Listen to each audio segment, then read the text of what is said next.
Hi, this is Professor Magruder, and I created this presentation to give some guidelines for social workers who want to do macro-level advocacy work in meeting with elected officials to talk about issues that matter to them and to their clients.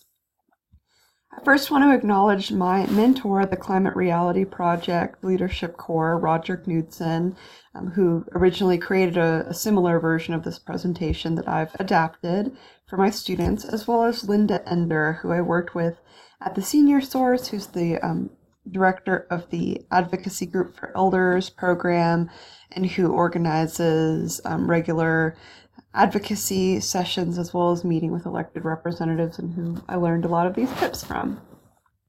Some ethical considerations for social workers is that the macro-level advocacy is encouraged by the NASW Code of Ethics. Even if you're just working in direct practice, you can still use the issues you're seeing and the way that policies impact your clients and use those to be able to inform policy considerations. So I definitely encourage it.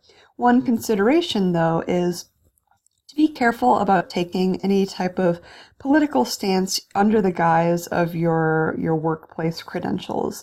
So, for example, I work at UTA as a professor, and under that role, I can't say, as a professor, I think you should vote for XYZ. I can't go to an elected representative and say, I'm a professor at the School of Social Work, and this is how I think you should vote, or here's this issue.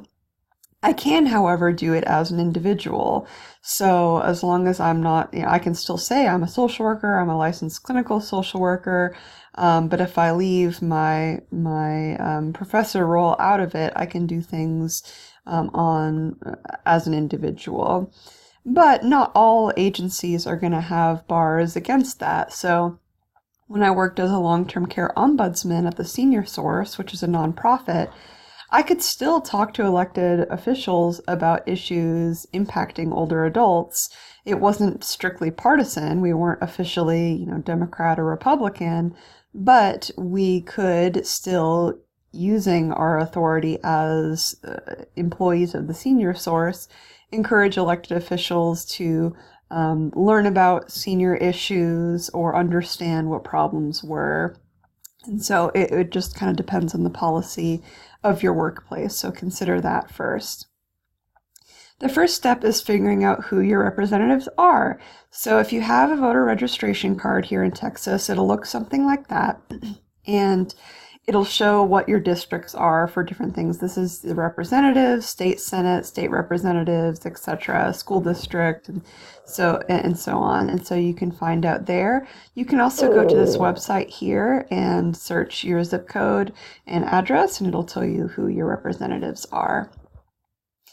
Then you want to request a meeting. So if you're just staying locally, you can go to their local office and find out the best way to request a meeting. Sometimes it's a call and sometimes it's an email. And here's a sample script of what you might say. You introduce yourself briefly, make sure that you mention that you're living in that district and represented by that person, and maybe that you're a social worker or a social work student, and that you're calling or emailing to request a meeting to talk about why a certain issue is important to you, your clients, and the district. You don't want to go into long detail about how you want them to vote or develop policy on that issue. Just kind of mention what issue you're wanting to speak to them about, and keep it specific to just one or two things, and then ask for a certain meeting date or what the next available appointment might be. If you're bringing somebody with you, like a client or a volunteer or another social worker, you can mention that as well, thank them, and then following up. It might take more than one try to get scheduled. If all else fails, you can go to the local office in person to request a meeting, and you may be offered to meet with a staff person. Take it. That can be just as good, in some cases even better, because sometimes those staffers are the people that are actually writing the policies and advising the representatives, so that's fine as well. If you're going out to perhaps Austin, to the Capitol, you can also call ahead to find out what days they're there or when they're in session, and find out if there's a specific day where people are doing advocacy at the Capitol based on your area of interest, like senior issues or education, etc. You want to prepare for the meeting by figuring out what their position is on that issue. What is their policy on their website and how have they voted in the past, so you know whether they're probably going to be friendly or resistant to your point of view. Deciding on who will attend. You don't want to take a big group of people, so just yourself or maybe one other person is usually best.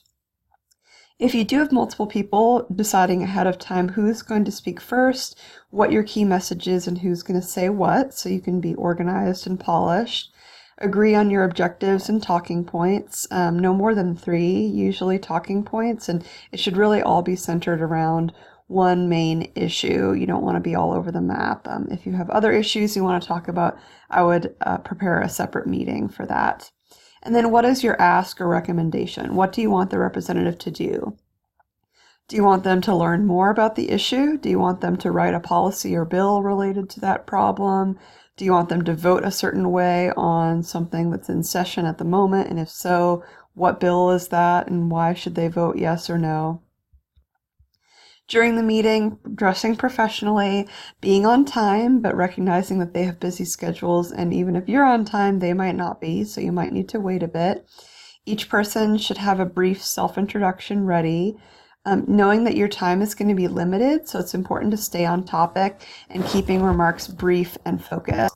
This is a really important point here. You want to present both data, so statistics, specific numbers, and facts and figures to back up what you're saying, but also including personal stories is great. If you have a client example or a way that this issue has impacted you personally, those personal stories are memorable as well. So having both is a really great strategy.